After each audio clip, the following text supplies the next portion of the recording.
kitovu chake, astiri. Naam, yafaa kucheza mpira ikizingatiwa masharti. Kwanza kabisa zisitiriwe sehemu za uchi, sehemu sidhihirike kuanzia kitovu mpaka magotini. Magoti yote yastiriwe, mtu atakiwa avae nguo ndefu inayostiri kitovu chake, astiri mpaka magoti yake. Ikiwa nguo ni ndefu zaidi kama suruali ni aula. Kadhalika isiyo ni katika wakati wa swala, manake watu wasizembee katika swala ya faradhi kuiacha katika wakati wake au kuswali kabla ya wakati wake kama anafanya baadhi ya watu, itakuwa haifai.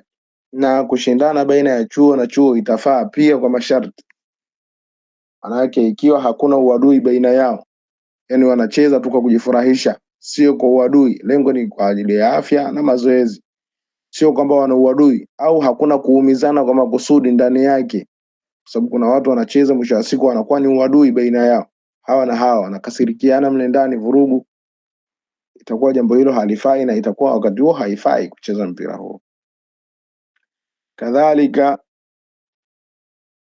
isiwe wanagombania kitu ambacho hakifai, yani wanagombania kitu kama kamari, wamechanga timu ya huku wakachanga labda pesa kadhaa na timu ya huku wakachanga pesa kadhaa wakaweka pale. Sasa hawa wakawa wanashirikia, atakayeshinda watachukua. Jambo hili halifai kwa sababu ni kamari, moja kwa moja itakuwa haifai. Wallahu aalam. Alhamdulillah.